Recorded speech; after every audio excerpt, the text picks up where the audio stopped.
you go away and it's okay. We'll save. I'm back on.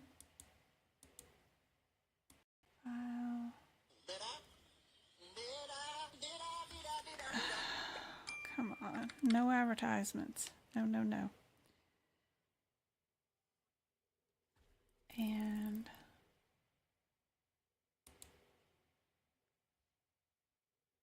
bring this up to today's stuff. Hopefully it did not lose today's stuff.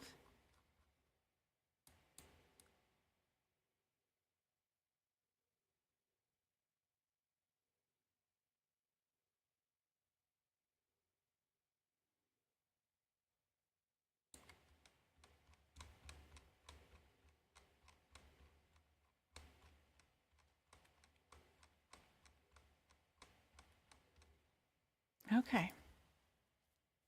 Now I gotta go find YouTube chat. Hold on. Have that up yet?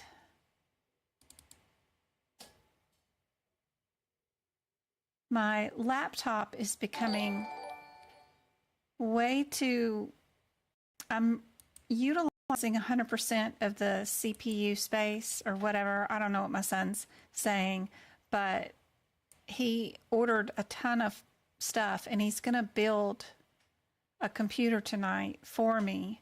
I think all the parts got here from Newegg today. So hopefully we won't have these 6:30 my computer crashes issues anymore, but it just seems like after I work all day long and then I build you these questions and start working, then my my little laptop just decides to die on me every time. So it's getting more frequent. So where am I going? I need to go here. Go here. I can't see chat yet, so I'm trying to bring it up. I'm working on it. All right. This is what I need. How's my TikTokers and YouTubers doing tonight? I have some cool questions and, ooh, I just copied a bunch of stuff when the computer crashed for your question that you had. I wonder if it saved it. Let me see if I can hit paste into my Word document for tonight. Let's see. Somebody had a question about some cardiology. No, but it's not going to paste. Dang it. Let me go back to my history then on the internet.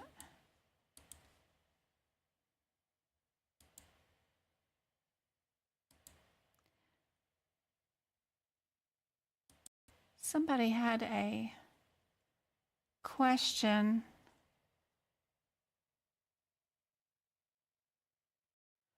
about some codes.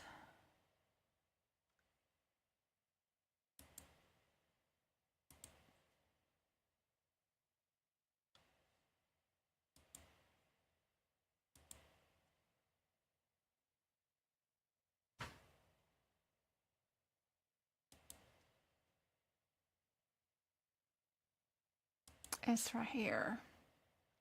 About endovascular iliac aneurysms. What was that CPT code? Was 3 something, something, something, something. What was that code?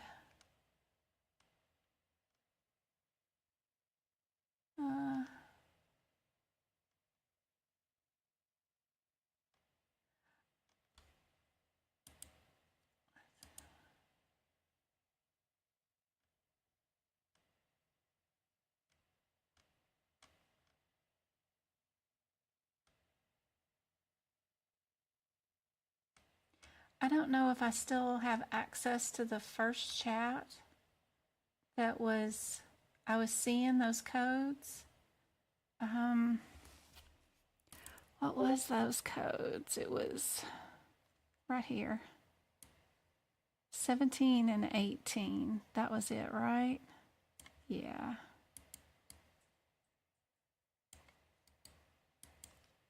So somebody asked me about these CPT codes for a cardiovascular situation. So codes 34717 and 18 describes endovascular repairs of the iliac artery, and they wanted to know, do they times 2 that CPT code number 17, or do they do it twice with the 59 modifier? So if we go look in our books, and ooh, I don't have that. Let me see if my camera's still working. No, it's not working, so hold on. Properties. Gotta do it this way. And then I gotta do this.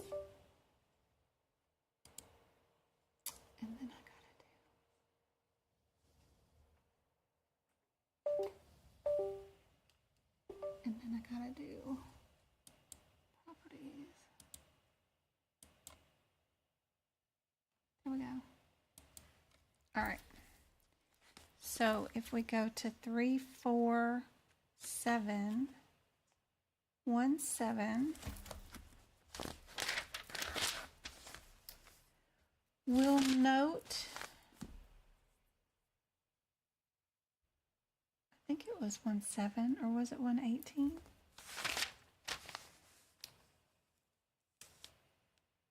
Yep, 17. It's way down here on page 272. It's an add-on code. So we will times this one twice if it's bilaterally. And then if we do the 18, which is a parent code and it's not an add-on code, this is the one we'll place the 50 modifier on it if we do it bilaterally. So some of them will do times 2 for bilaterally, because this is unilateral, but it's an add-on code, and you can't add a modifier to an add-on code. So we would do times 2 if it's bilaterally. This one, 18, is not an add-on code. We can add a modifier to it, and we would, for bilaterally, we would add the 50 modifier. So it just depends on which code you are doing. And any parent codes that sometimes you code twice with the 59 modifier instead of the timesing, or adding just a 50 modifier, there's a couple of them. That's usually only if you do the procedure twice, not a difference between bilaterally. So if we did maybe this 10 right here, this 34710, we can't really. Well, I mean, it says initial vessel, but if we did 2 initial vessels, I don't think we can do that because everything else is going to be each additional. But you see what I'm saying? Sometimes we do a CPT code twice and we add a 59 modifier saying we did that procedure twice, but it definitely is in very, very rare circumstances. It's not with any codes that are initial and then we have add-on codes that are subsequent. It would be, maybe this one. 34712. It's a transcatheter delivery enhancement fixation device, an endograph for all associated radiograph and supervision. So if we did 2 of those, we might do that code twice with the 59 modifier. But for unilateral and bilateral, these codes, the 17 and the 18, we'll just follow our parentheticals that tell us what to do. And 18, you can do the 50 modifier if you do bilateral. 17, we can't do a modifier on it because it has the plus symbol in front of it. So that's the one we would just do ×2 to do bilaterally on it. Hopefully that helps answer your question. And then I've got this stuff on the screen for you too. But let me get back to chat. Sorry about the delay. The computer just completely upchuck and threw up on me right at 6:30 as soon as I was going live. Lost all internet. I don't see all of chat like I was seeing all of chat from the very beginning at probably 4 o'clock. Somebody was in here talking away. We were saying congratulations to Amy, but I lost some of that. So if I haven't answered your question, y'all ask again. If you have a procedure, for example, as an appendectomy and a gallbladder in 2 different sites by laparoscopic, do you assign the 59 or the 51? It's 59, go cart, it is. Anyone help me? I could not find 83992. Oh, y'all are doing the out-of-code sequencing. So much fun, isn't it? Gotta love it. Can anyone tell me what page? Okay, good. Y'all are helping each other out. Perfect. Awesome, awesome. Sometimes you need another pair of eyes for that.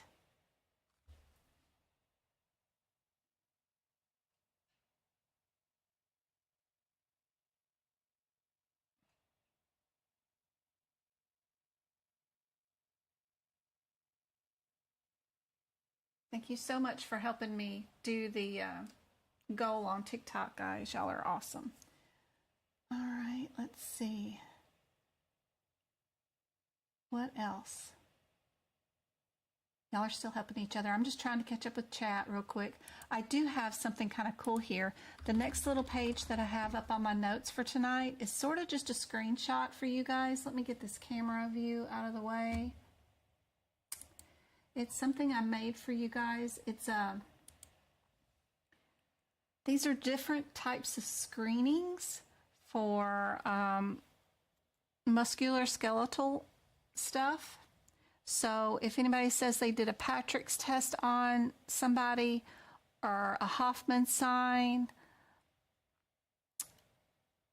a McMurray test, these are the definitions for you guys. You can screenshot this and add those notes into your musculoskeletal while I am checking up on chat to see if there's anything I did not get.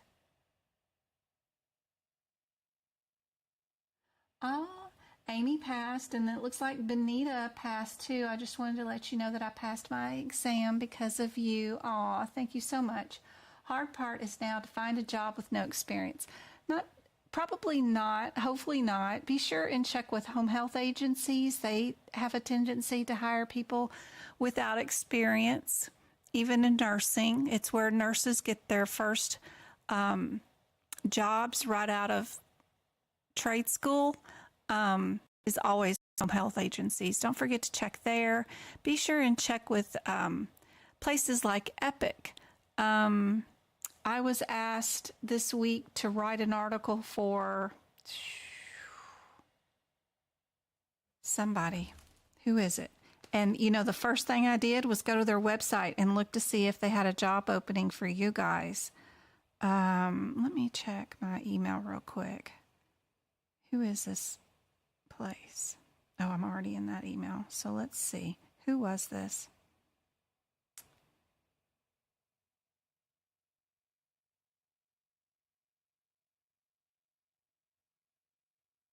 It's got to be right close.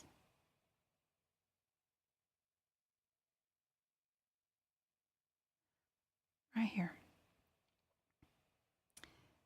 It is with justcoding.com.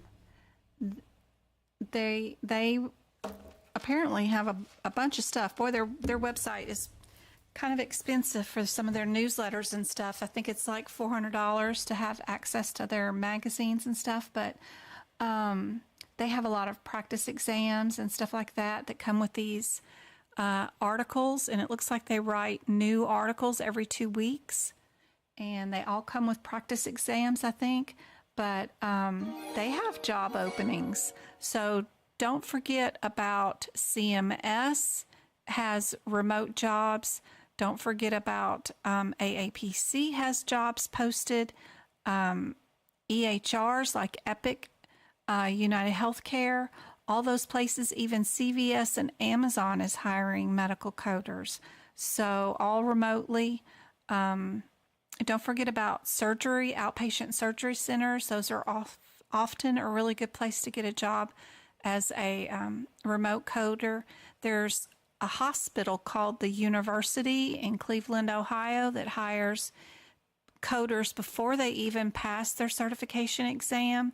As long as you get one certification within the first 90 days of you being hired, and they mean 90 days, don't mean 91 days, but if you do get your certification within 90 days of being hired, they'll let you stay on, and they do 100% remote and all new grads too. And it's a really good time to get a job as a HEDIS abstractor, as a medical coder, because every year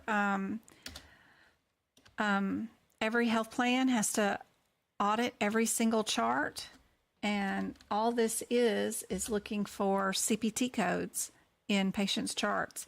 HEDIS abstractor. So lots of different avenues y'all can go in. Don't forget about ambulance services. Be sure and look at their websites. Look to see if they're looking for medical coders, that kind of stuff. So best of luck. Just keep searching. Look for alternate names for people that code, medical coding, and put those in. Radiology departments, lots of radiology departments might be hiring remote. So don't forget to join my Discord group. Super helpful. I have a ton of resources in there, and I post all the job openings that I find that are with no experience, with no CPC required, job openings in my job room. So even if some of them might want you to take a medical coding exam before with their business, I post copies of those exams in there too when people share them with me. So lots of resources in there. But yay, congratulations on passing. Thank you about the thumbs up. Yes, thank you for tapping the screen and the likes for sure. Really appreciate it. And if anybody can actually go to Facebook until the end of the month, between August 1st and August 31st, Facebook is evaluating my page, my videos that I posted. That's why I've been posting a lot more on Facebook this week, or everything that I post on YouTube is going on Facebook too, because they're going to put me in an educator creator thing if I can get enough interactions with people on Facebook. I have 10,000 followers there, but not a lot of interactions as far as comments or likes or tapping or sharing of the videos. So I don't know. I clicked on the link and let them start evaluating me, and it's been going on for 2 days. But if anybody could just watch the videos that have been posted on Facebook, if y'all follow me there, that would be great, because every view counts, and I'd love to get seen more as an educator and put out there more to find more people so that I can help more. Let's see, this is my third attempt, Kathy, on the 26th. You've been binge watching my videos. Aw, that's awesome. Yep, be sure. That's awesome that you watch them the next day. That's great. I hope that's super helpful. I know you're in Florida, way out there on the East Coast, and these time zones are super terrible. It's still super sunny here, and a beautiful afternoon here. It's only 7 o'clock here, so I decided to stay up today as long as I can. Oh, well, let me get that first question up for today. Let me get rid of this and get this back up here. This last little test is the impingement sign. They evaluate the tears. Tears in the rotator cuff. This particular first question, we're going to work on MDM. We're not going to have time, and we're not going to have MDM noted, whether it's low, moderate, high.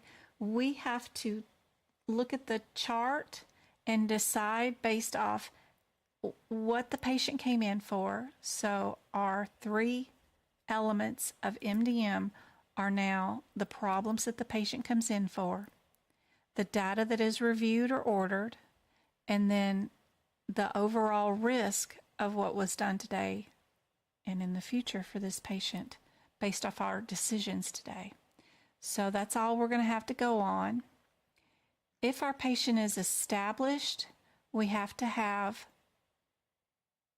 3 of 3 match as far as all those elements, and then 2 of 3 to match if they're established. I'm not sure that really qualifies for this particular question because I think only 2 of them are really going to match.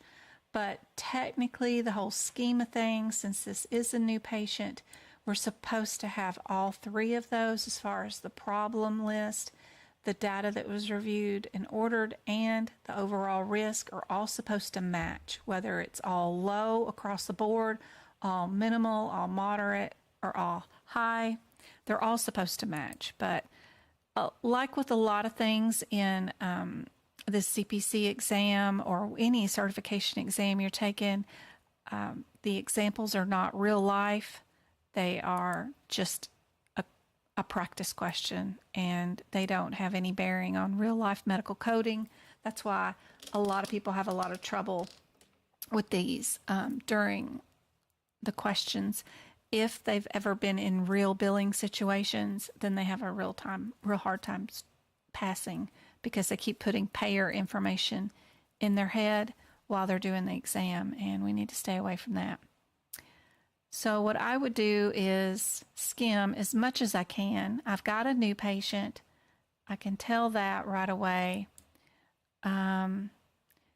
What are they here for? They're here for pain, right? And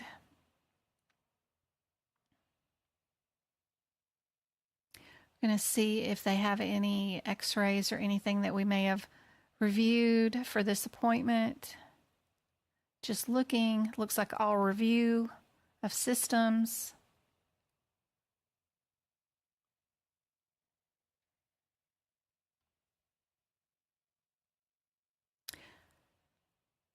They have had past surgeries.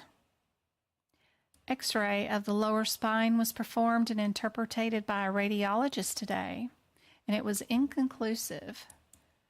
So that's not helpful, but it's still something that was reviewed.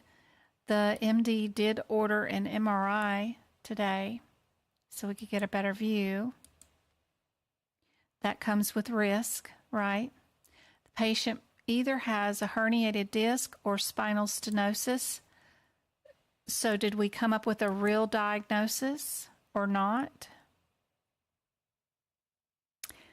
And we told the patient to come back after the MRI, and we'll discuss the results and maybe do an injection or surgery, depending on what's available. So what would the overall MDM be on this patient? What do you guys think? What are your thoughts?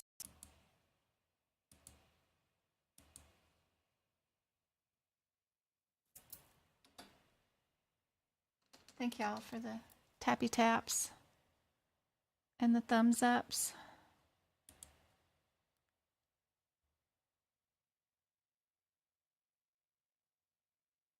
Thank you, Twinkle. Good to see you. Twinkle gave Sharon a subscription to the YouTube channel. Congratulations. I hope that helps you. I released a new workshop last night. About 10 days early, my workshop would have been 90 days old on the 14th of August for all my guidelines. I did a 3-hour workshop in March of all of 75 questions for guidelines and compliance and E&M. I released it to all the YouTube paid membership members a little early, 10 days early. So hopefully y'all could have watched that yesterday or this week before any exams this weekend. So I hope that's super helpful. Usually the workshops aren't available for the first 90 days, but once the 90 days kicks in, then I release them. But I did that a little early last night, so hopefully that helps out. It's a great way to study in a concentrated area, doing 75 questions all on one subject area of the certification exam. It's a great way. You could pause the exam question as soon as you see it come up. Try to do the question yourself and then see if you got the answer right. So butterfly, if you see on the YouTube chat here, when Twinkle gave away that membership, there's a green big box that shows up. If you hover over the blue gift box in that corner to the right, 3 little dots will appear. If you click on that, it'll give you the option to opt in for gifts if you haven't done so already. If you already have, it won't be there. The option won't be there. But as long as you're opt in to receive a YouTube gift, when we toss money into YouTube, YouTube picks a winner based off who's mostly been chatting the most, or participating, or has opted into being able to accept a gift. So you don't have to do anything else. Brianna, if this is super blurry for you, all you got to do is, let me show you real quick. You're going to tap on the top part of your screen, and you're going to find that little wheel that's going to come up. Turn off my chat. I can't. My screen protector thingy here does not fit my phone correctly, so it takes me a minute to turn the volume off. But see how it turns up that little settings wheel right there? Click that settings wheel. Change your video quality from auto to higher. When you do that, it'll refresh your screen and your screen will come in a lot less blurry. I hope that helps.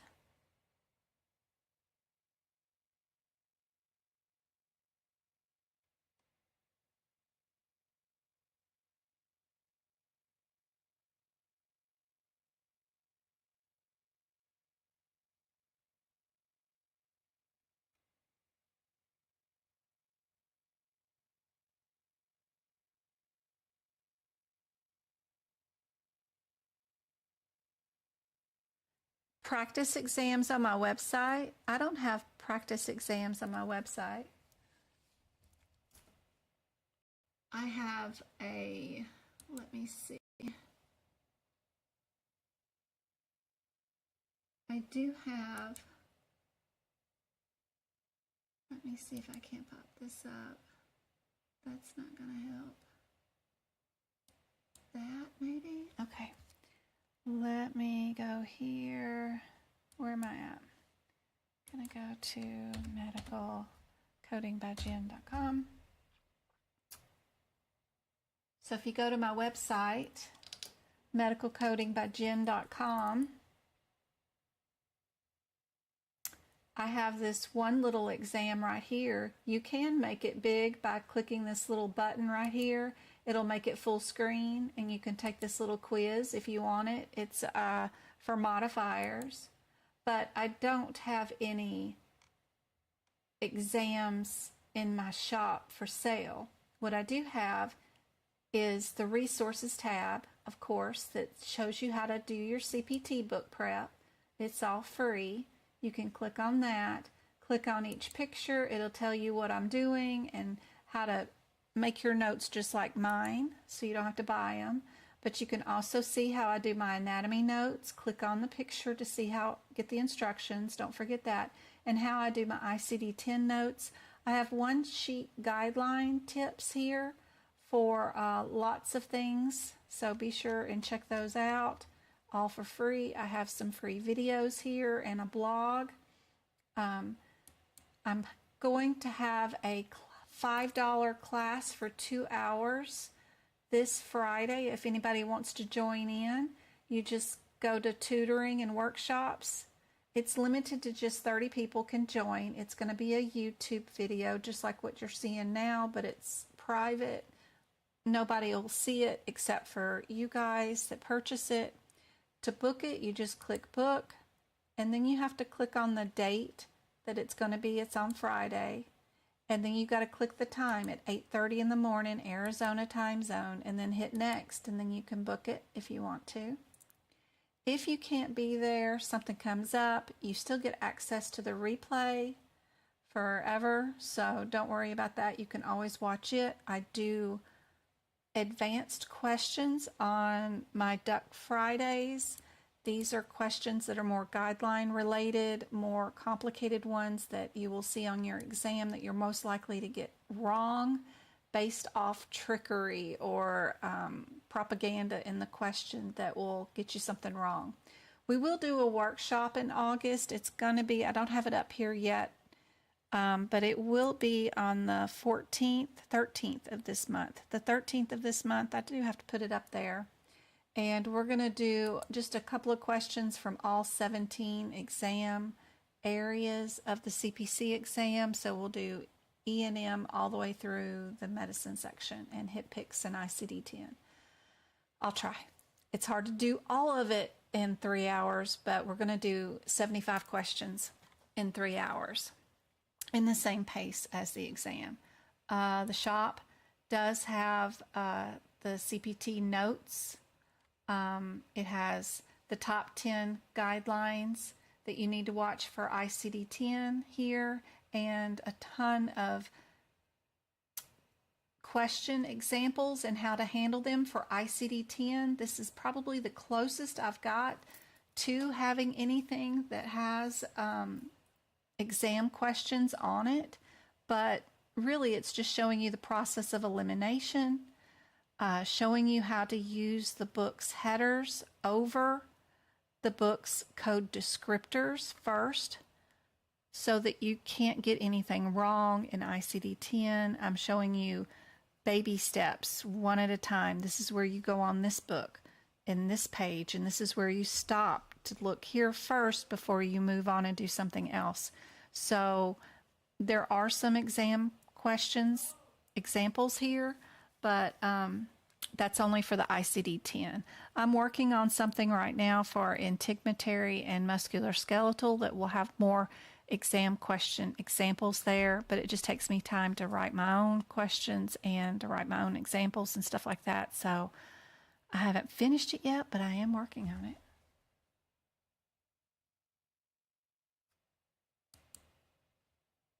This particular example, what I see is their problem for coming in today is pain,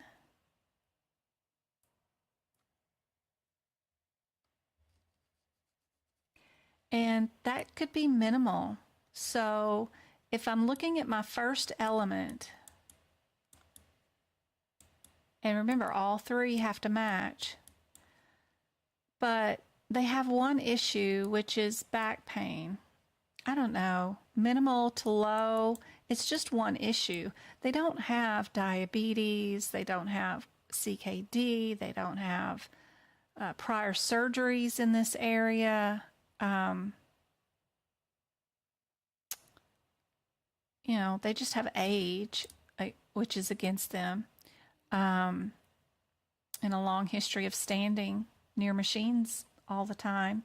But it's really just a minimal issue, really. I mean, as far as medical decision making goes, I think that that first element is minimal. The second element for data, we reviewed an X-ray and we ordered an MRI. That's 2 data elements, and I think that's a low. So for data, 2 of something is low. So if we go to our little chart here on, let me show you, on pages 8 and 9 in our book,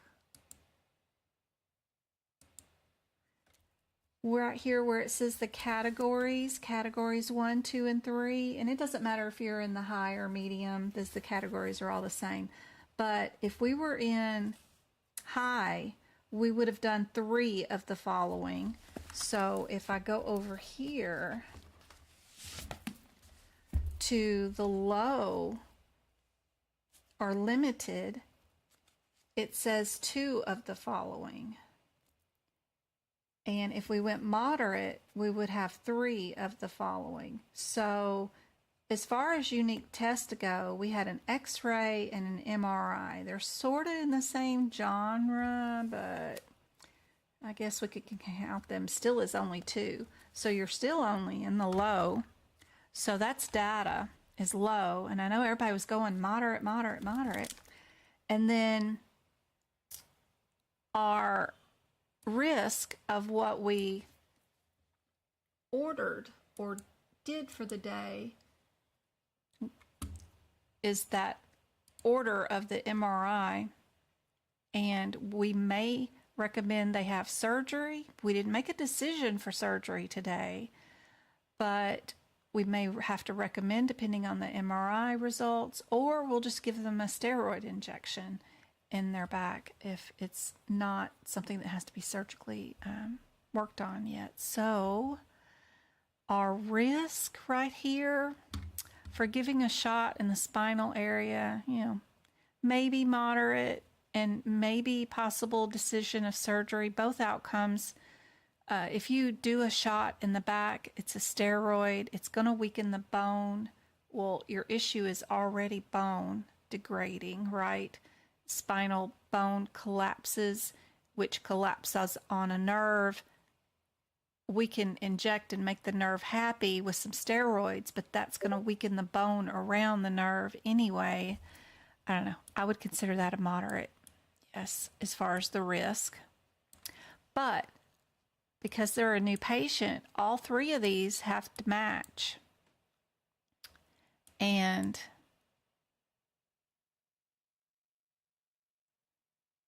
with that in mind, technically the answer would be minimal, but AAPC wants the answer to be low.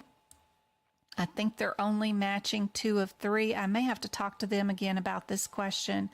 I had one sent to them last week that we fixed. Hopefully they got it fixed. I haven't checked it today, but I may have to talk to them about this one because technically we're supposed to be matching 3 of 3, and their answer would have to be minimal, would be C. They want the answer for this question to be low. They consider they're matching the data with the risk because risk is moderate. It has a low in it, and it has a minimal in it. So they're matching the risk and the data in these 2 points to get a low. I'll show you their rationale here. But technically this, I don't think that's right. See, they're saying the patient is new and that they reviewed X-rays, they ordered an MRI. The patient has an undiagnosed new problem with uncertain prognosis, which is moderate, right? The number of problems is moderate. The amount of complexity or data reviewed was limited, and the risk was low. So because they're a new patient, all 3 of these are supposed to be matching, And with that in mind, the answer really technically should be C, but they're saying it is low because they're only matching 2 of 3. You can see right here, they said they're matching 2 of 3, so they only match to low. But I'll have to talk to them about that one, but yeah, get that back to them. But you can see how crazy things can be when you're looking at individual scores on overall elements. This should have been moderate. I said it was minimal. I still think it's minimal. It's back pain at that age, but AAPC considers this one moderate because it's an undiagnosed, don't know what we're going to do with the problem yet because the MRI isn't back yet. Then they considered this to be minimal, not low. They moved the MRI not in the data area. They only left the X-ray there. So that was just one element. So technically, looking back here on this chart where they only had one X-ray, because to be low, you need 2, but to be minimal or a very straightforward minimal thing, you can do 1 X-ray. So they're correct on that one. I put the MRI under the data where it should have been under risk. So they're correct on this one. This one should have been minimal. And then their risk, they put at low. Yep. Because of the MRI is what's ordered. And then they had, so this one was moderate, the element 1 was moderate, minimal, and then low. Technically, because they're a new patient, they have to match 3 of 3. They only match 2 of 2 because they haven't fixed this question. They're going to need to fix this question, but yep. I'll send that to them tomorrow. These are difficult. We need to do more of these. They're fun to do. Atlantic Vessel 586 donated $1.49 through Super Chat. Thank you, Anointed. She did a super chat. She's awesome. Thank you so much. Love it. It goes right back to the community. Thank you so much. I haven't gotten a super chat since the last time you sent a super chat. So thank you so much, Anointed. She's so awesome. She's already passed her CPC. I hope she's getting more certificates too.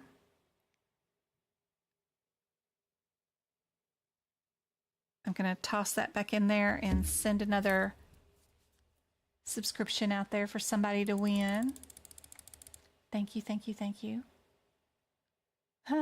You're all beautiful queens. Aw, thank you, Anointed.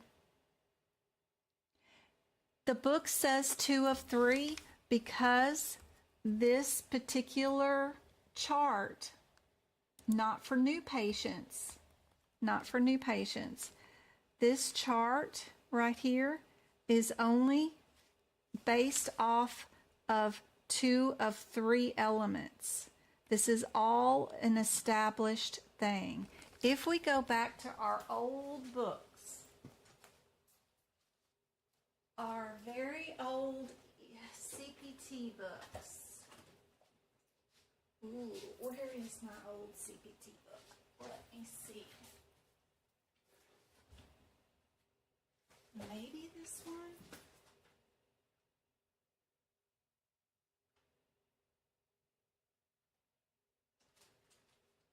Let me see if it's this one.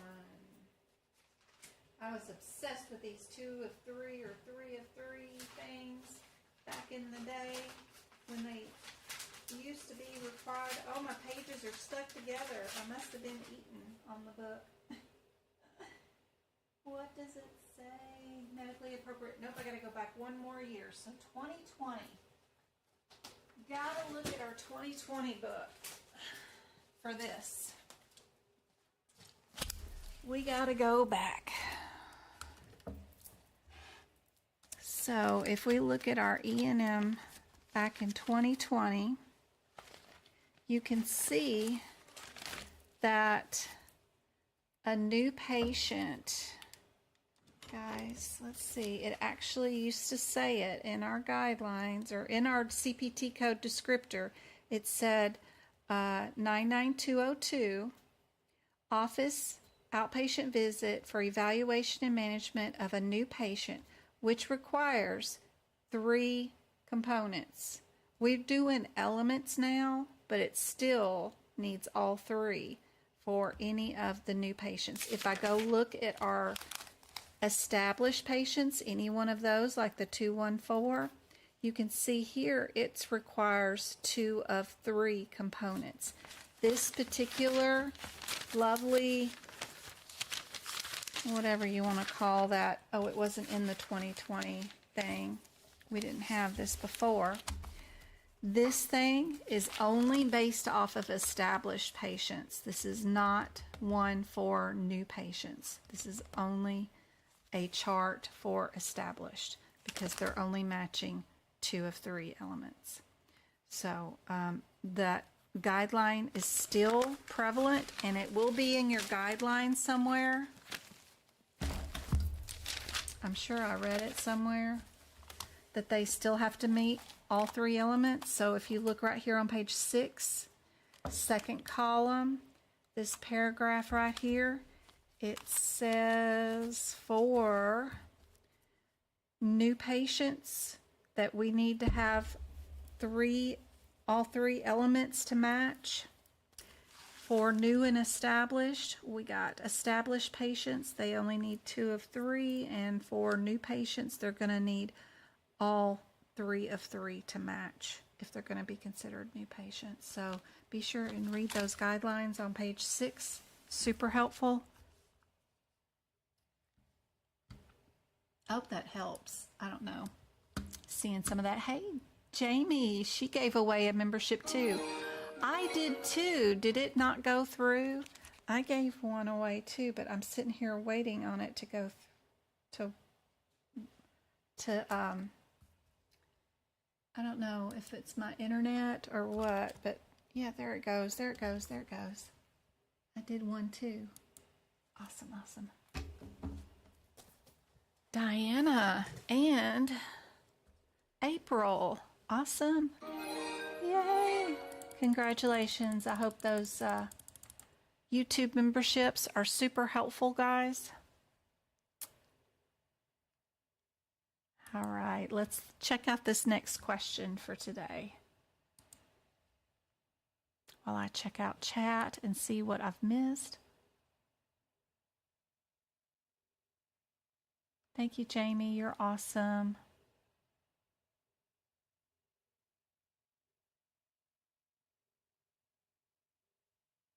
Which exam are you taking, Anointed?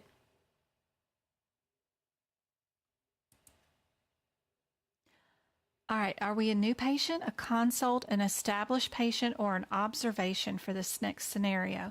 We have a patient who sees Dr. A, who is covering for Dr. B for a follow-up appointment.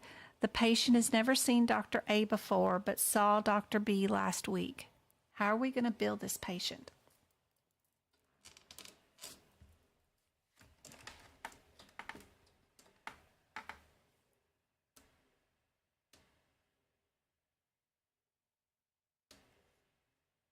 Checking CPC.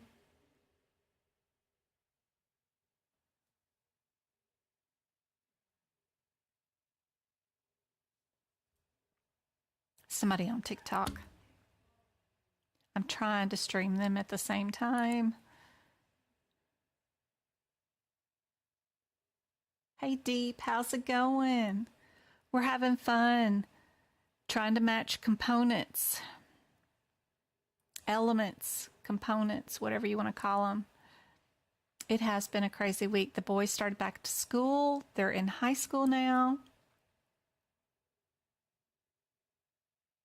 Travis came home from school, his first day of high school, And the first things out of his mouth he said was, he was so happy to be alive and here. And he just had the best day, I guess. That's not how I would have described my first day of high school. So anyway, he's enjoying the heck out of it. That's amazing. But yeah, not me. No way. High school was pure torture. Good gracious. This one is an established patient. Perfect, because physician A is covering for physician B. The patient is still considered an established patient. You'll probably see something like that on the CPC exam. Super easy. You guys know this one. You got it. Which of the following statements is true about reporting split or shared visits in 2023? COC people, CCS people might need to know this question. So we're looking for one answer that is true. Clinicians who furnish split or shared visits can determine some sort of portion only by calculating whoever spent more time than half of the total time rendering on the services. Clinicians who furnish split or shared visits can choose history, exam, or MDM or more than half of the time to define. Split or shared visits are no longer recognized by Medicare, or none of the above. What do you guys think?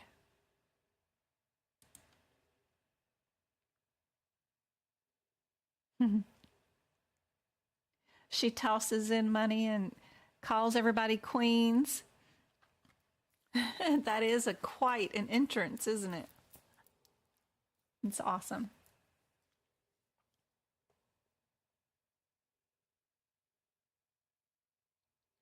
Yep. Herded around like lost sheep. Yep, absolutely. And then you had all these cliques that were fighting or angry at each other for no reason. Just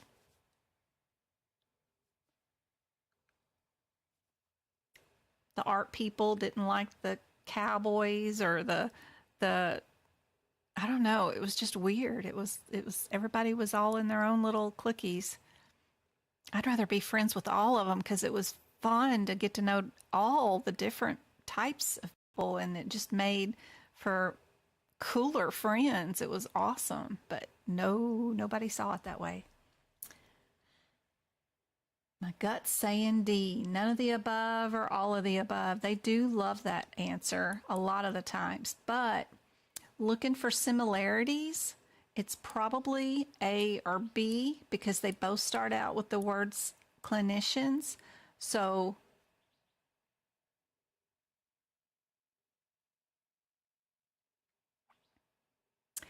can they determine or can they choose? And if they're choosing, or are they calculating?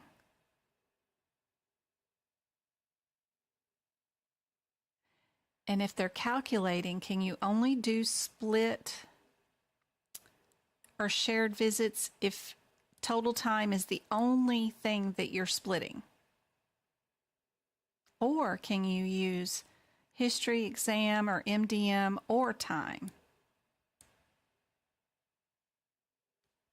What's more likely to be a correct answer? I don't know about history being in there, but it's what they're saying. Fish costumes, and one of the singers was our owner for a week. It was called Freshman. Oh no. I remember having to drink some sort of concoction that they mixed up for us or something. I don't know what they put all in it, like cottage cheese and buttermilk mixed with who knows what else. No rhyme or reason in that. Your money's on B. That would be a good answer. It's just using all the elements that we're already using, including time. Any of those elements can be used to split a service? Which modifier is used to require, let's see, append to that, telehealth. Telehealth. Yep. Which modifier does the Center of Medicare and Medicaid Services, CMS, require you to append to identify KTW has become a member. a service as Medicare telehealth? Which one? FQ, FR, 93, or 95? Yay, Katie. Awesome. I hope those videos help out a whole bunch. Welcome to the Coding Club.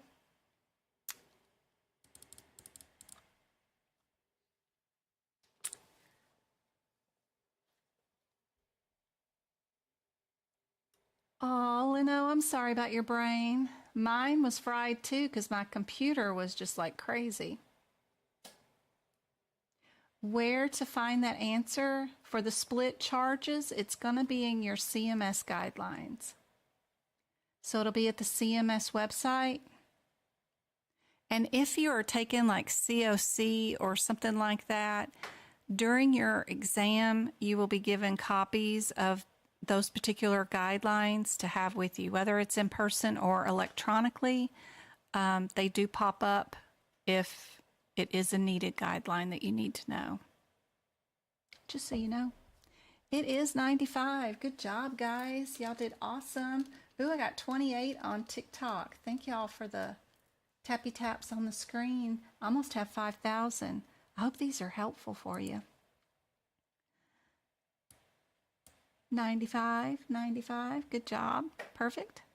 If a patient presents for treatment with cold symptoms, but also has a history of asthma that exacerbates those symptoms, how do you code this visit?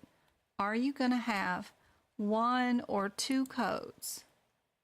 Start off by that, because this answer has 1 code, 1 code. These two have 2 codes. Do the first elimination first to get you down to a 50-50 shot before you worry about running to CPT codes. So would this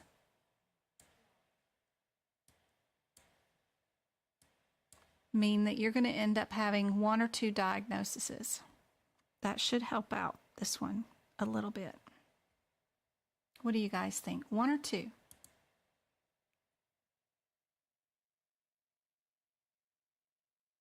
Kathy, are you still with us? Hey, Marcy, good night. I hope you can watch this later on tonight. I have some really cool questions coming up. I think we got lab and some guidelines, more E&M. I can also do questions on the fly if you guys have any. You can ask away.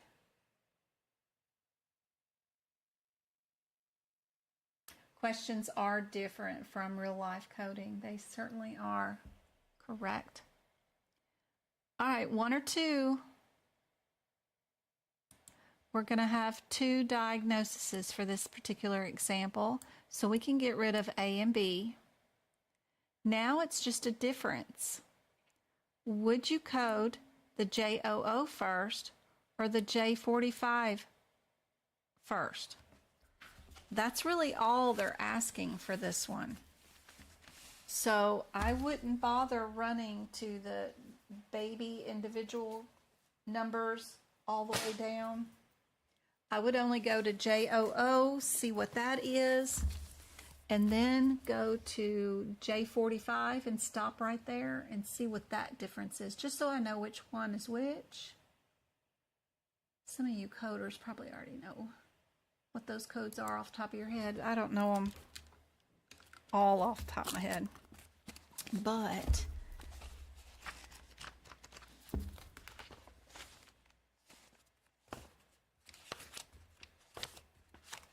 let's get to those respiratory codes. They're hiding. Let's see. Our JOO is purple header, upper respiratory infection. And our J45 by process of elimination, because they're both answers are in both books, it's got to be the asthma. So, are we going to code URI first or asthma first? That's what this question is really asking us about. What code goes first? Purple headers in your ICD-10 book are super important for your coding exam. When you change purple headers, it makes a big difference. Just so you know.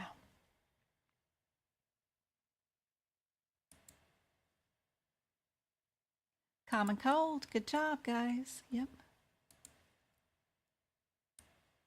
Perfect. URI goes first. All right. Let me get rid of that off my screen. Which CPT code should you use to report vape cessation counseling that lasts 9 minutes? If we're talking to a patient about stopping vaping and we do 9 minutes, which one of those codes are we going to do? They're all in a row, so you can't do much of process of elimination or getting rid of things. A lot of times, though, it's usually not the very, it could be, but it might be just a difference between those two in the middle. Sometimes it's just the very first one, though. They're always trying to make you code higher, but if you know nothing at all and you're just guessing, purely for guessing, always pick the number that's lowest numerically. Like 4406 is just because it's lower numerically. If you're just ran out of time and you're sitting there bubbling away, pick the smallest numbers. Let's see. 406 does say smoking and tobacco. And then our other parent code is 408, and that's alcohol and substance abuse. So you know the 8 and the 9 go away. And then it's just a difference between these two and time.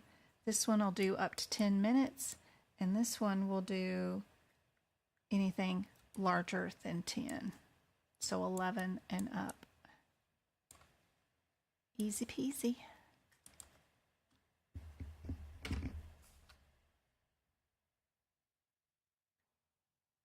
How would you code a diagnosis of acute recurrent tonsillitis caused by strep? Ooh. I see that we have 3 that are in the JO3 area. I'd probably start out there. Just looking for similarities. And I probably would not look at the 9 because a lot of times anything diagnosis code-wise that ends in a 9 is unspecified, and it's usually not an answer on the exam. So just by looking at similarities, I would eliminate D, and then I would eliminate C because it ends in 9, and I would start out by looking up my differences between the JO 3.0 and the JO 3.8. I wouldn't worry about going all the way down to the last digit, I don't think. Let's go look.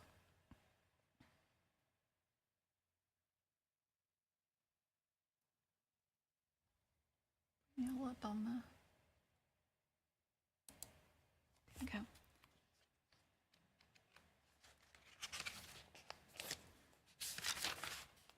Don't forget, your ICD-10 book has more anatomy in it than you can study. Right before you start coding a section, It starts out with any anatomy terms that build up the organs, and then it's got all their common diseases. This is where they get their anatomy questions and answers from, by the way, is from these sections. All right. Acute tonsillitis. What is our O1? Our O is strep, and our 8 is acute tonsillitis that is other specified organisms. They did tell us it was strep, so we're going to stay with our JO 3.0. We'll stay right there.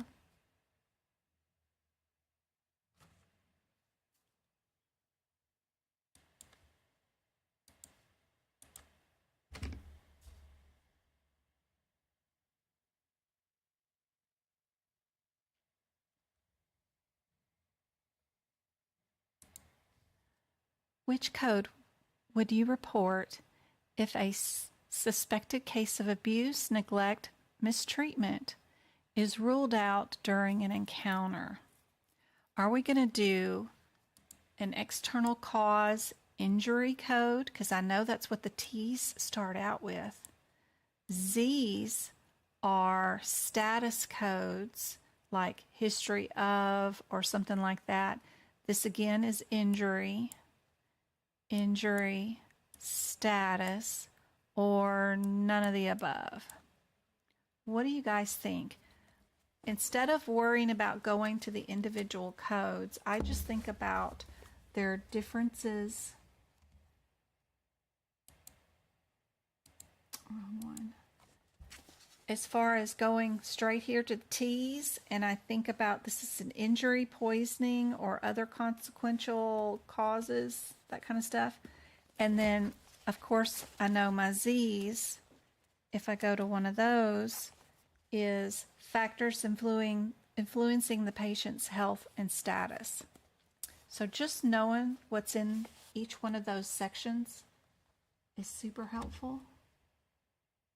If we ruled it out, it didn't happen, what code are we going to use?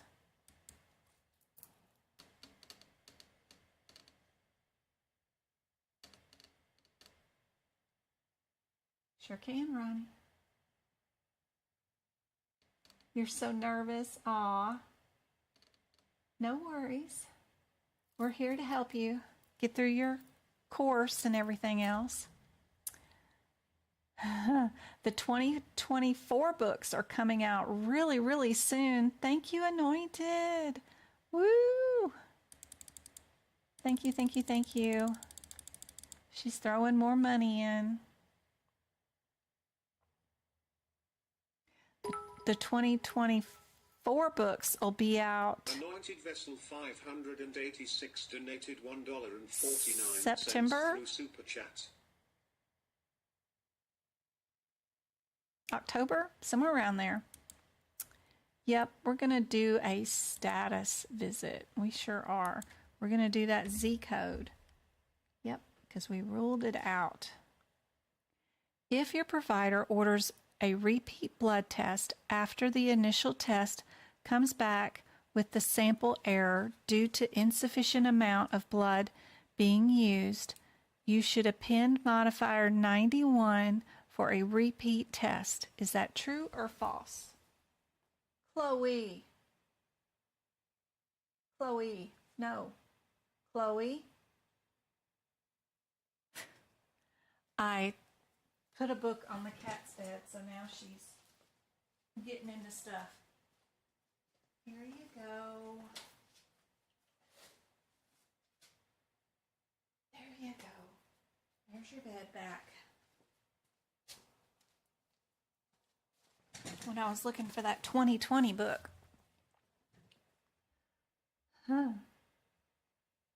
What do you guys think?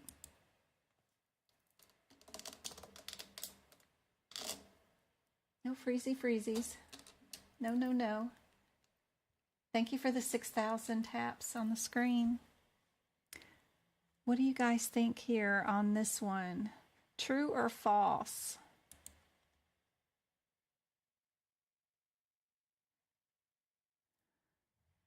This is false. If we draw a patient's blood and don't get enough blood to complete the test, we can't bill for it. That's just on us. You can't bill for not accomplishing what you're billing for. So we won't bill for that first attempt. We're still billing for the first attempt, technically, right? So we just have to go back and redraw the blood at our own expense of our own supplies and get the original test done. We can't bill for stuff we didn't accomplish doing. So this would be false.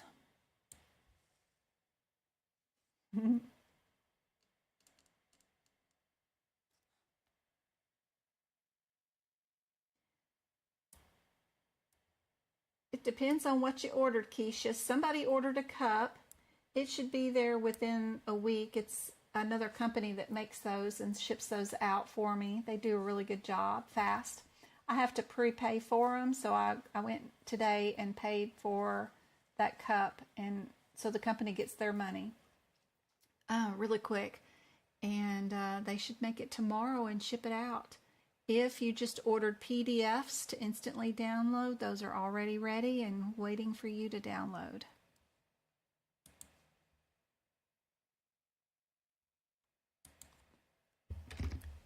The cup company does them out of California, so they're pretty fast.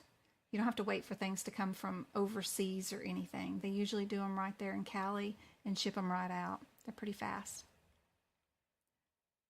Which of the following statements is about chronic conditions is true? A chronic condition can always be considered stable if the patient is currently taking medication. Is that true? B is a chronic condition is never considered stable.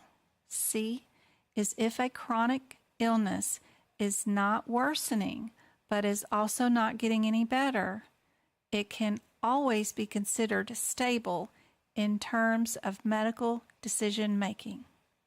And D is a patient who is not at his or her treatment goal is not stable, even if the condition has not changed and there is no short-term threat to life or function. Which one is true?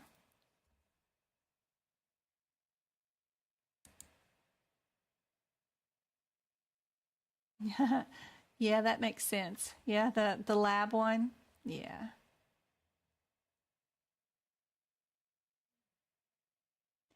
When I would use modifier 91 for the previous question. So a patient comes in with chest pain, right? We're going to order amylase and livers and cardiac enzymes as soon as they come in the door when we do the EKG too. And if we find abnormalities on their EKG, when we do their blood work and we do their EKG, we're going to end up seeing those elevated numbers in their blood and that abnormal EKG.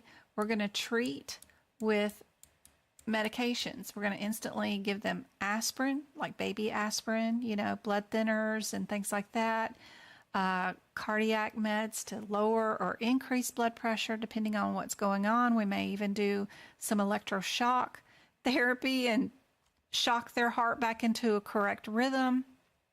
And then we're going to let them sit there and we're going to wait and we're going to repeat the same blood work and the same EKG probably every 4 hours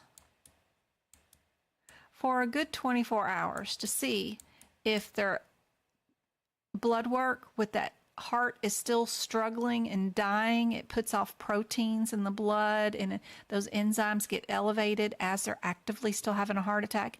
If those labs continue to start going down every 4 hours, then we know their heart attack is resolved and we can discharge them home. But if it still keeps going up or still at a high level of protein, then that means the muscle, the heart itself is dying and we still need to intervene. So we'll probably repeat every 4 hours. This is where you do CPT code for the first one. Then you'll repeat that CPT code again. And this is where you add the 91. And then the next 4 hours, we'll do the CPT code again with the modifier 91 on it. And we'll just keep going until we finish out that 24-hour period, because billing starts and ends in a 24-hour consecutive way. And it will be the CPT code by itself. Then we'll repeat that CPT code with the next modifier for the second time we did it, and the third time. It'll be in this distinct pattern for however many times we repeat it in the same 24-hour period.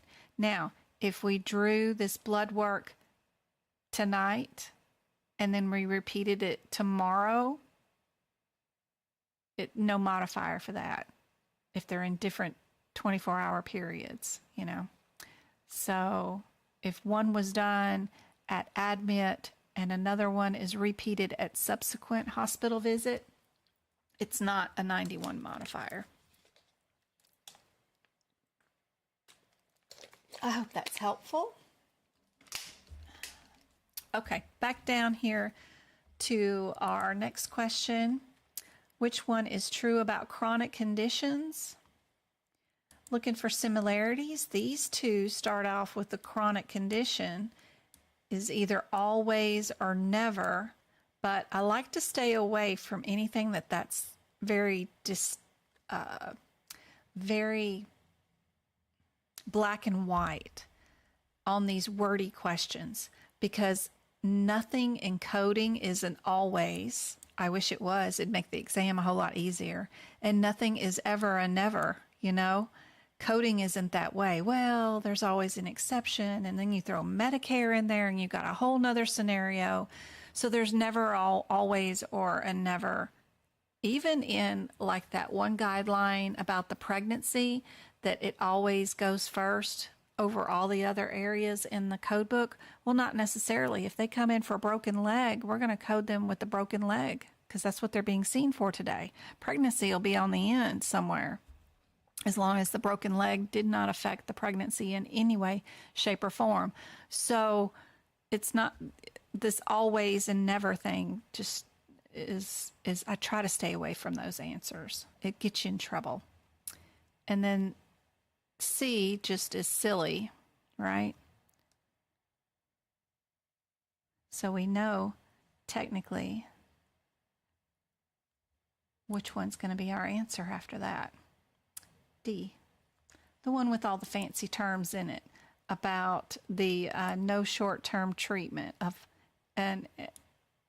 threat, of life or function. That one's the one that's true. This is a good one for you guys to research on your own. This is cool. Which one of the diabetes types does not require you to use an additional code to identify a long-term drug use? So that's super cool. When you go to your ICD-10 book and you look up these diabetes codes,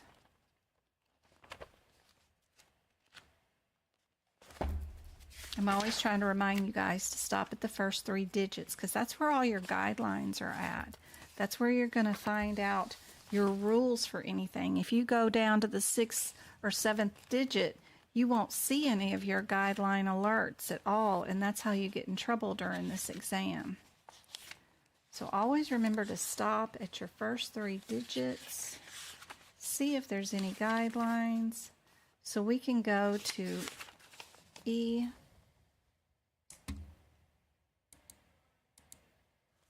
Oh, 8 right here, and you see all that red. Alert, alert, alert. This says code first, and it also says code additional for this drug long-term use of stuff. That's what we're looking for You're looking for one of these that does not have a use additional at the first 3 digits. So go look that up. See which one does not have the use additional, and let me know what you think the answer is. Good night, Ibis.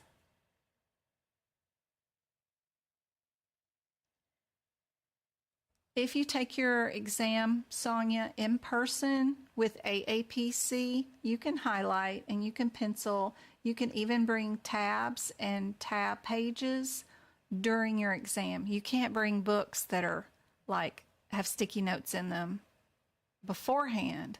But if you want to use sticky notes, highlighters, pencils, whatever, you can mark it up whatever you want to do. If it's an AAPC certification and you're doing it in person. AHEMA does not allow you to bring any highlighters or pens during their exam. And if you're taking your exam out of the country of the United States for AAPC, if you're in Dubai or Indonesia, you cannot use your own books for the exam.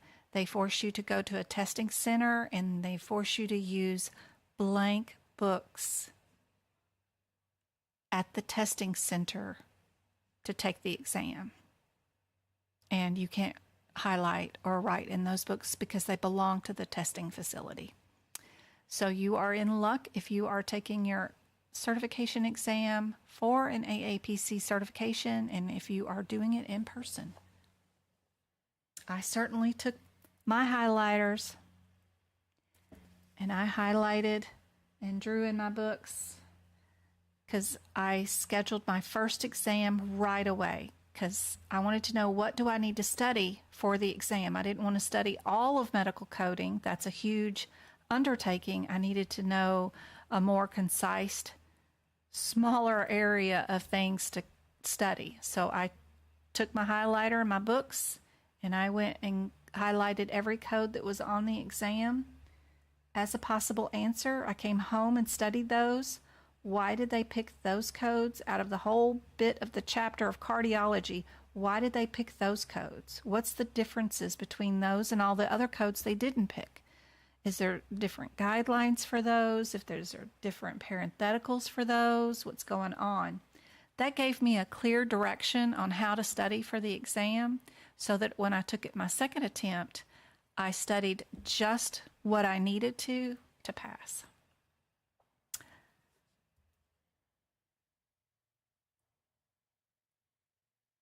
Yep, they do make them use blank books if you are in Indonesia, Philippines, in a different country taking this exam. Yep, and they make you go to a testing facility and they have proctors there and they make you use the proctor's blank books. Oof. So I'd be making me a vacation trip to the United States. Even if you took it in the United States remotely somewhere, you could use your own books and your own notes. You still can't highlight during the exam, but a trip into the United States might be worth it for passing this exam. What did you guys come up with the answer for this one?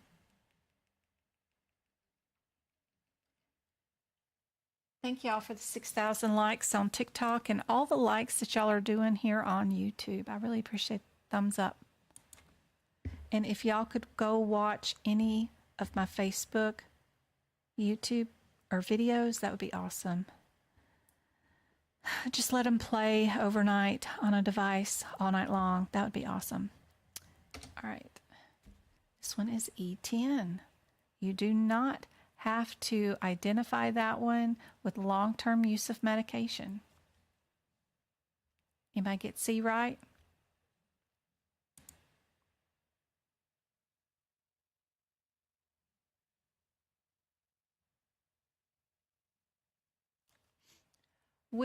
It depends on, Anointed asked me, could I give you a recap on what I do first when I'm looking for answers? It depends on the book. So for ICD-10s, I look at either the first letter, if some of the answers are in E06 and then some of the answers are in H02, I just look at my chapter headers, which are Chapter 7 is diseases of the eye, or Chapter 4 for endocrine or metabolic or metabolism diseases. And I think about what I would search the question for. If it's a disease of the eye, I look at the bottom of the note and decide, is that what the diagnosis was today? Or was it a diagnosis of some endocrine diagnosis? Or was it an eye diagnosis? That helps me usually get down to a 50-50 shot. If it's CPT, anything other than E&M, I look for similarities in the first codes, eliminate anything that is abnormal, looks different, and that helps out a whole lot. If it's E&M, I look at all the code headers.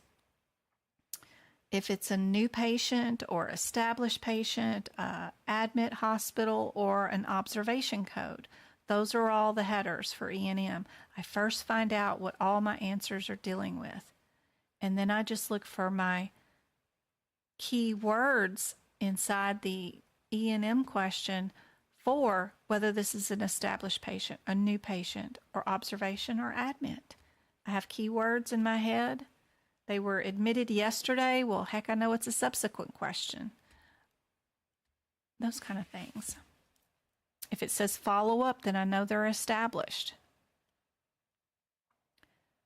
Which one of the following statements is true about medical necessity? On these, I look for similarities. It doesn't look like any of these start out with the same wording, right? I think about, I'm looking for a true statement. That means 3 of these are wrong answers. They are wrong statements about anything. So I look for words like only, always, never, because those are hard for us because we don't, there's always an exclusion, right? So it's hard to do just always, never, not, those kind of things. So which one is true about medical necessity? Medical necessity is only relevant in certain procedures and has no impact on E&M coding. That sounds ridiculous. Documentation of patients' medical history, evaluation, and rationale for referrals to specialists is necessary to support medical necessity? Probably. Payers do not need documentation. Well, heck yeah, they need documentation. That's just silliness. As long as a diagnosis, that's squirrely. As a diagnosis is documented, the need for a diagnostic hemoglobin A1C does what? Not require documentation of medical necessity. That just sounds foolish too and fishy. So it's probably B, right? That's how I handle these.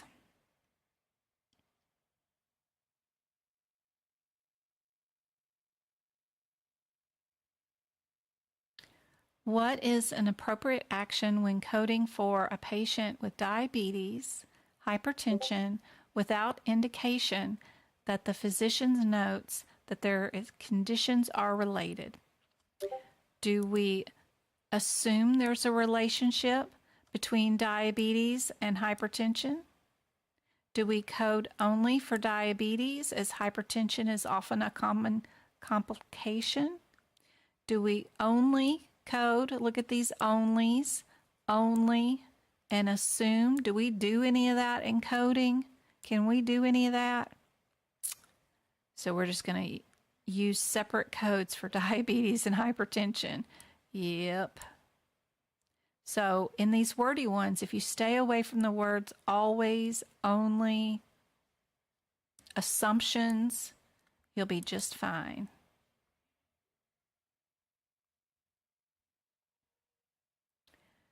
If the urinalysis tester fuse the test strip manually without a microscope. What does manually mean? Which code is going to be correct? What do they mean by manually? Anybody know?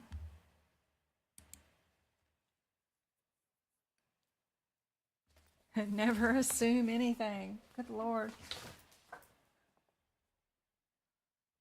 It's like taxes. You can't assume that is how much you have to pay in taxes. You can't say to the IRS, well, I assumed that's how much I had to pay. No. You can't do that in medical coding either. All right. 8-1.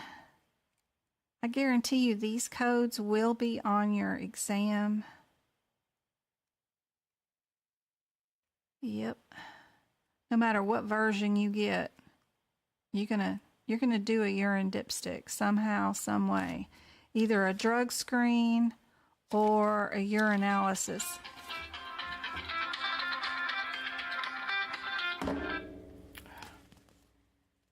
Let's see. 801. OOs.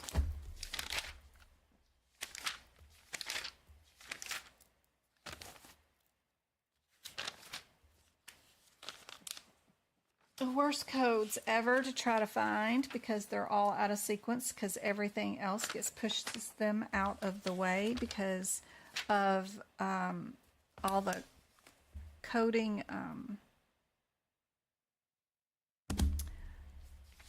all of those freaking out of sequence numerical red codes. It's just a nightmare. They're not out of sequence, but they get pushed out of sequence because of that. So if you're in the 2023, we're on page 614. So having your one-word differences down between all of these codes is super helpful. The OOO includes microscope, so we can't use this one because it said without using microscope. So OOO includes microscope. Also, your 001 includes microscope, so you can't use that one. 02 is without microscope, and 03 is without microscope. So those two are cool as far as our microscope is concerned. Now we just have to figure out which one is manually. One of them is automated and one of them is non-automated.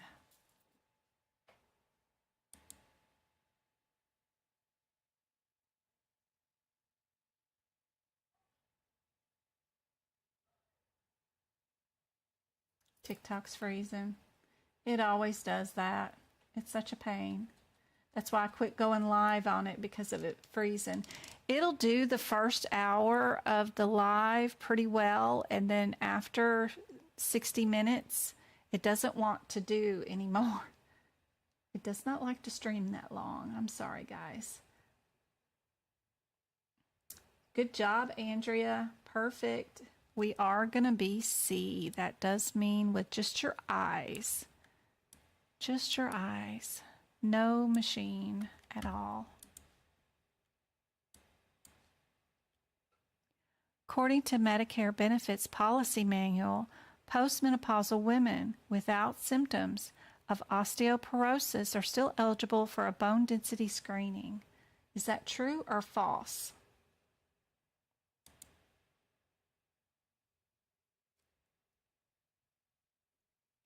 Almost 7,000 likes on TikTok.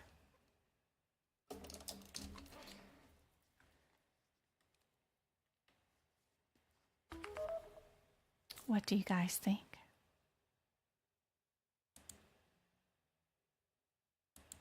YouTube still there? You guys still there? I may have... Oh, it looks like my bit rate's good. Nothing's in the orange or red. True? True, false? Usually anytime they're talking about paying for anything, usually the answer is no, but this one does happen to be true.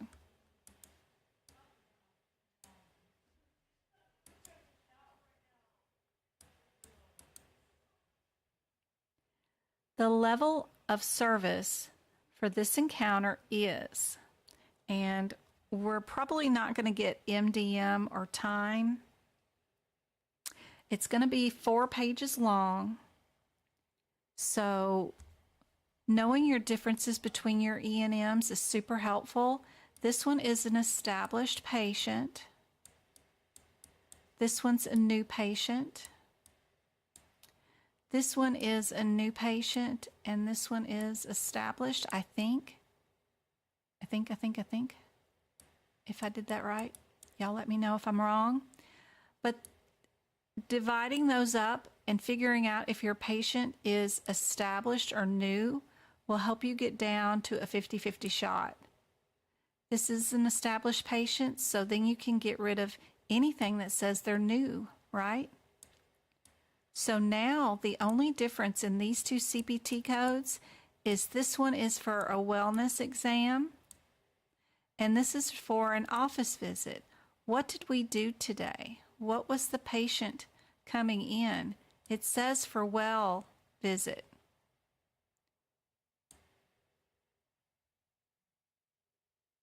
So would you do an office visit for that, or would you do a wellness or risk visit for this one? So that ought to tell you right away, even though this thing is 4 pages long, we really only needed to look at 2 answers, 2 words in the question actually, to pick out what the answer was. We did an infant health visit routine, and we found the patient to have a heart murmur, and we referred them to cardiology.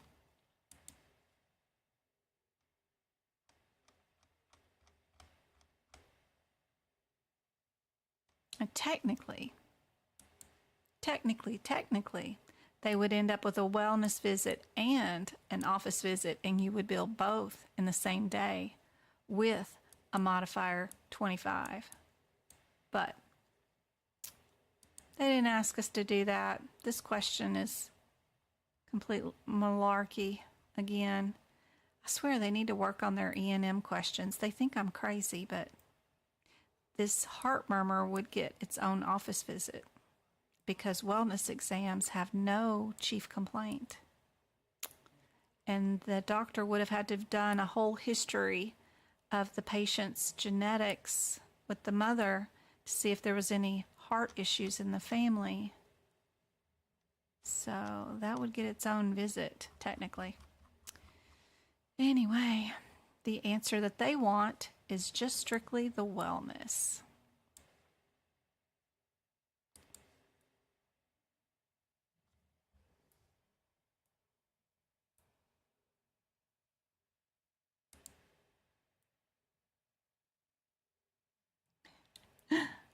You can get lost in all that wording. Yep, you got to stay away from it. I always feel like as if the AAPC is trying to trick me. They are. They intentionally used psychologists to help them write their certification exam questions in a way that if you don't know the particular guideline or rule, that question is written in a way that will lead you to the wrong answer. They legitimately are trying to trick you. Absolutely, 100%. They hire mental specialists to put words in those exams, questions, to lead you down the wrong path. That's why I don't read the questions. I stay away from their propaganda. I looked at 2 words, established and well visit, and I knew my answer was B, and move on to my next question. I don't read their questions at all. Nope. All right. This one looks like we've got some office visits, and they're all the same answer. So I'm not even going to worry about that. I'm not even going to worry about my second code. The only differences I have is a 26 modifier and a 51 modifier. These modifiers probably are one thing that I could think of that could quickly help me figure out if my question is one or the other.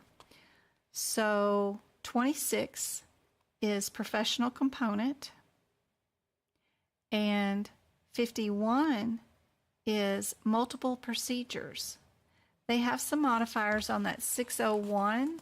We need to look at the CPT code descriptor to see if we could even add any one of those modifiers to it, or does it already include everything in that code? That would eliminate a lot of answers if we knew that particular answer. So 601 would be the reason what I would go to first, try to figure out if I needed a modifier there or not. 601.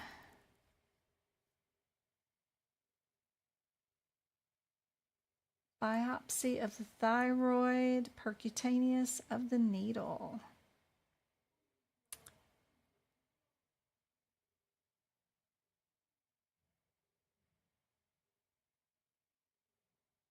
Would we need a professional component added to that?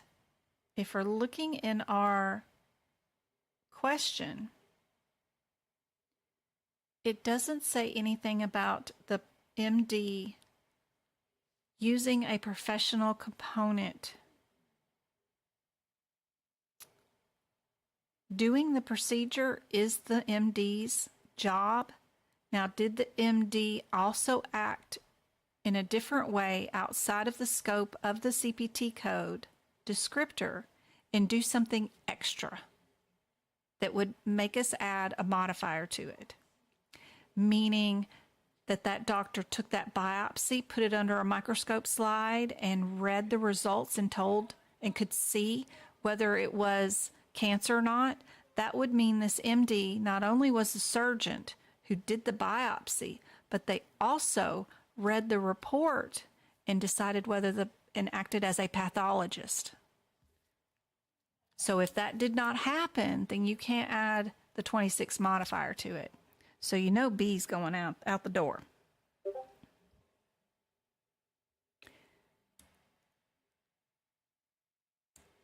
'51 modifier, that didn't happen. They only did one biopsy, so you can get rid of that one too. So just A and C. The only difference is, again, a 26 modifier or a 51 modifier. The codes are the same. All you need to know is your modifier. This is radiology. So this MD did this biopsy, but this MD also did a radiologist job and used ultrasound as a radiologist does during a surgery that that doctor was performing, where that doctor acted as a surgeon and the doctor also acted as a radiologist. That's a good excuse to add that 26 modifier, right? We wouldn't add the 51. So that explains why A is the answer. And I hope that helps. Any questions on that? Good night, Trina.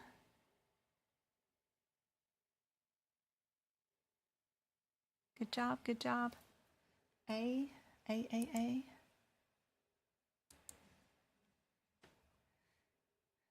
Yes, A is our answer. Perfect.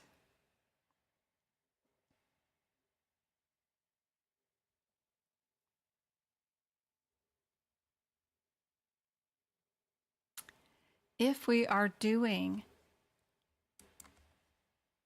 this next question, I can see that we've got one code in integumentary. Or would we do an integumentary with anesthesia? That's very rare. A lot of times in integumentary, anesthesia is included. There's not a lot of, all that lidocaine that goes into the body to sew somebody up or whatever. It's all included. So it'd be kind of rare. And then to be adding in a bunch of modifiers and then a whole nother code in the same genre back here after anesthesia is really weird. Are we doing one procedure, two procedures, and these have all anesthesia with them. So let's look for hints about that in here. What did we do? We removed a wart. Really? Is that all we did? One wart from the scalp. Okay. So, do you need anesthesia to remove a wart? Are we going to bill for that? Or would that be included? That should tell you right away without even having to look up any codes at all in the book. Just considering what the answers are, what the implications are if you did bill anesthesia with a wart removal, you're going to get laughed at. So, yeah. All that's got to be included, right? Yep. A lot of times you can look at these answers, think about what you need to happen in the question if you're going to pick that answer, and then be able to just look at your question and rationale it without even looking in a CPT book or an ICD-10 one, just by counting. All I did was count how many codes would I be billing and think about that. Now we've got a difference between the 15 and the 13. Let's go see what that difference is first before I worry about anything else. 613, where are we at? 613, nervous system. Ooh, this was a good one. 61313. Can anybody tell me what your differences are between it and your 15 code? Because they're under two different parent codes. So what's your difference?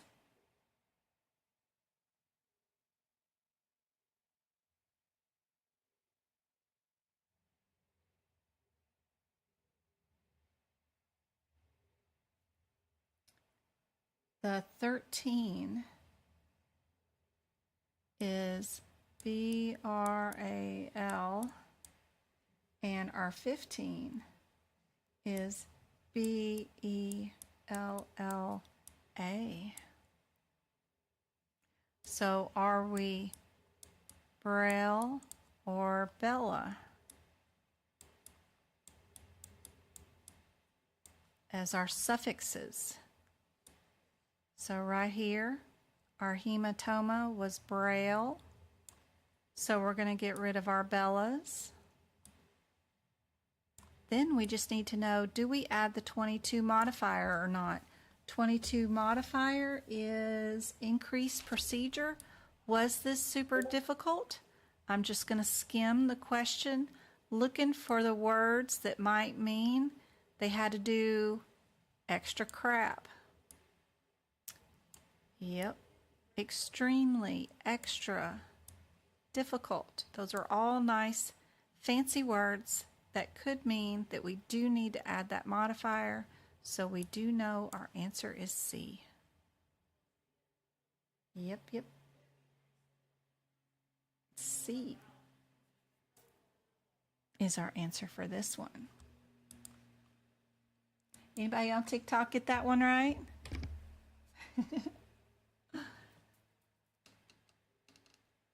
I hope this has been helpful.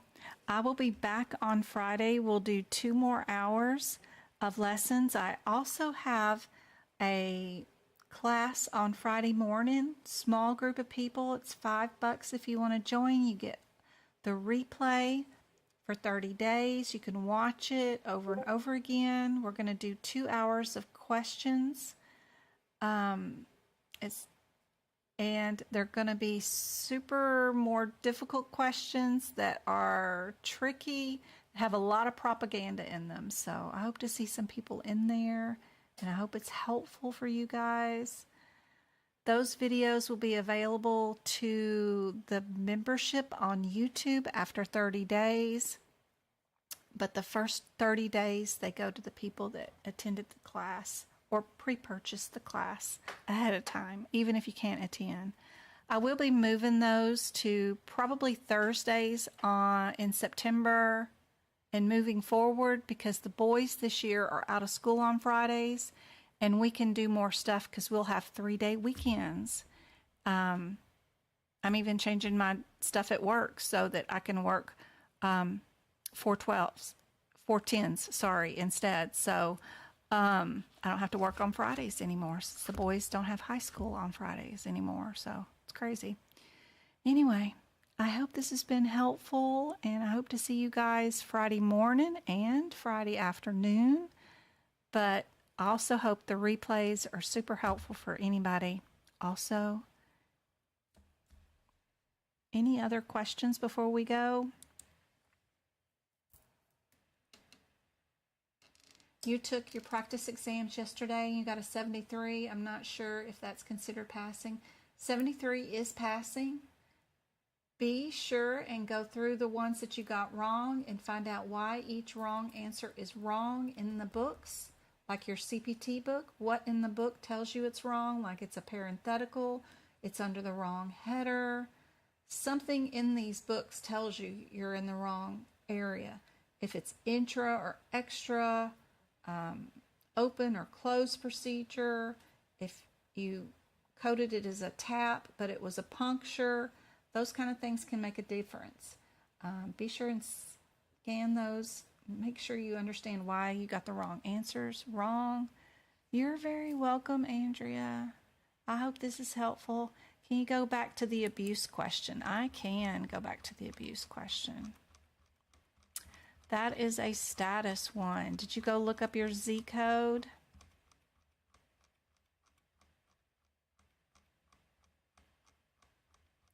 So if we considered a diagnosis probable and we had to rule it out, there are some status codes in the back of the ICD-10 book for ruling out abuse. So Z04, let's go look at that sucker real quick.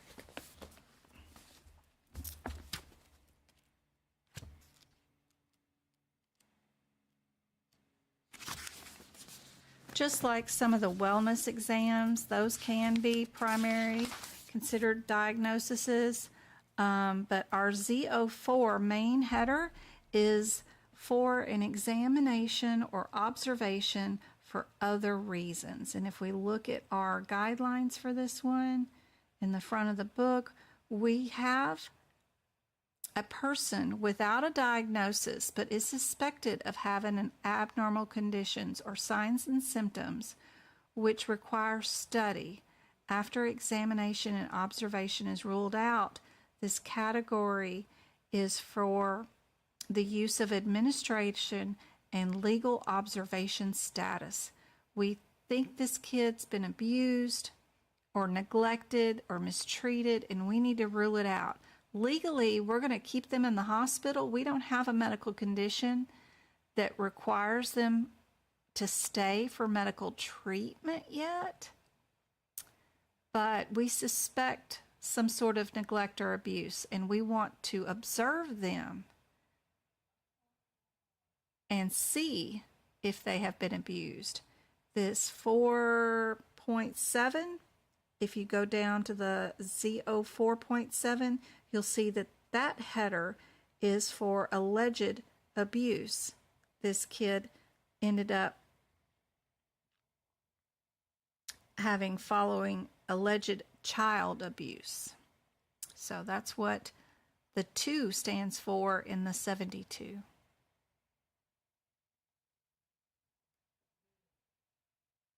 I hope that's helpful.